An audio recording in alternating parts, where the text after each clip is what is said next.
تو یہاں پہ آ کے باقی آستانوں پہ جاؤ نا، بندہ پیروں کی تعریف کرے، ممکن ہے کوئی کہہ دے یہ چاپلوسی کر رہے ہیں، یہ خوشامد کر رہے ہیں، نہ اللہ کے فضل سے یہ وہ آستانہ کرم ہے جہاں پہ آ کے دیکھو، باقی آستانوں پہ جاؤ ڈھونڈنا پڑتا ہے، تلاش کرنی پڑتی ہے تو ڈھونڈنا پڑتا ہے، لیکن اللہ کے فضل سے یہ وہ آستانہ کرم ہے یہاں پہ انسان کو توجہ کرنے کی ضرورت نہیں، ڈھونڈنے کی ضرورت نہیں، بلکہ میرے مرشد صدیق اکبر کا فیض چلتا پھرتا نظر آ رہا ہے۔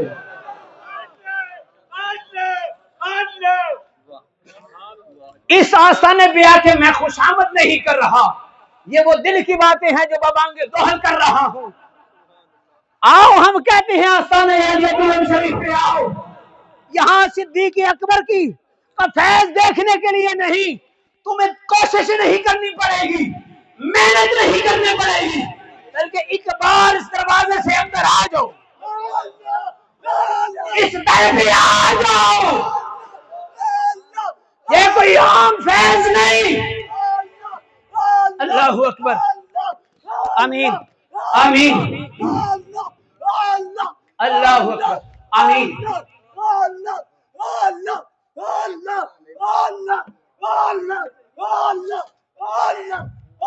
حضرت سیدنا مجدد پاک، اور مزے کی بات بتاؤں، اس پرفتن دور میں جب لوگ طرح طرح کی بولیاں بولتے ہیں، قبلہ مفتی صاحب میں ایک بات آپ کو عرض کروں، ایک مرتبہ یہ خاور بچہ میرے ساتھ تھا، اللہ اکبر، میں ایک محفل پہ گیا،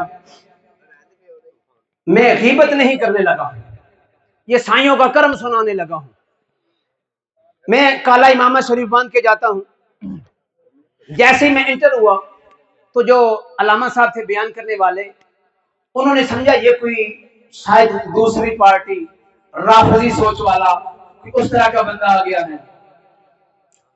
اب جائز ہی میں جا کے بیٹھا، علامہ صاحب کا بیان شروع تھا، میں بات سمجھ گیا، مجھے بات سمجھ آ گئی کہ حضرت کو غلط فہمی، انہوں نے جھٹ سے ذکر مولا صدیق اکبر شروع کر دیا۔ اب صدیق اکبر پہ نام پہ ہم نہ جھومے تو کہاں پہ جھومیں گے؟ جیسے ہی انہوں نے سیدنا صدیق اکبر کی شان شروع کی تو ہمیں تو وہ جو وجد آتا ہے، میں نے ان کی خدمت میں نذرانہ بھی پیش کیا، یہ بیٹا خاور گواہ ہے اور میرا خیال ہے آن دی ریکارڈ بھی یہ بات موجود ہے۔ انہوں نے دیکھا نا جیسے کہ میں کیا سمجھا نکلا کیا، جٹ سے ہی اپنے لفظ انہوں نے بدل دی۔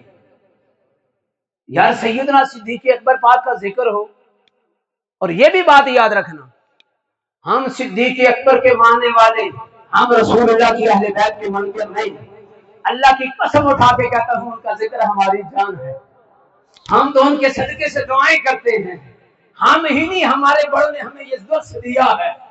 آؤ سنو اپنے پیر کی بات، اور ہمارا جتنا بھی، میں یہ بات بڑے الحمدللہ ذوق و شوق سے کہا کرتا ہوں، اہل سنت کوئی یتیم مسلک نہیں، بلکہ اس کی پشت پہ 1400 سال کے ولی کھڑے ہیں، ہمیں یہ اسباب ہمارے مرشدوں نے دیے ہیں۔ سیدنا امام ربانی بولے سبحان اللہ۔ دیکھیں میں نے زور لگانے میں کوئی کنجوسی نہیں کی، اب آپ میرا ساتھ نہ دیں، میں یقین جانے میرا خیال ہے صبح کا ہی تقریباً صبح 9 بجے سے لے کر ہی 400 چل رہا ہوں، تھکا ہوا ہوں شدید، لیکن اس آستانے کی جو محبت ہے نا وہ تھکاوٹیں سامنے پیش نظر نہیں آنے دیتی۔ میں بالکل خوش آمدید نہیں ہوں، میں بڑا نخرے والا آدمی ہوں، ہاں درویشوں دا پتر، لیکن نہیں جو فقیر ہیں نا ان کے ساتھ ہمارے جو یارانے ہیں نا، اللہ اکبر۔ امام ربانی محبت سے بولیں سبحان اللہ۔ مجدد الفسانی الشیخ احمد فاروقی قیوم سرہندی رضی اللہ تعالیٰ عنہ، آپ فرماتے ہیں، دوستو آپ کو عقیدے کی باتیں بتا رہا ہوں، مت کوئی کہے یہ صرف صدیق اکبر کے نام پہ جھومتے ہیں، نہ ہم اہل بیت کی شان، اہل بیت کا ذکر ہم اسے دل و جان سے کرتے بھی ہیں، کرواتے بھی ہیں۔ ہمارے آقا سیدنا امام ربانی مجدد نبی الفسانی رضی اللہ تعالیٰ عنہ قیوم سرہندی فرماتے ہیں، آپ فرماتے ہیں جب میرے بابا جان کے وصال کا وقت قریب آیا، جب میرے بابا جان کے وصال کا وقت قریب آیا، آپ نے کلمہ طیبہ پڑھا، کیا پڑھا؟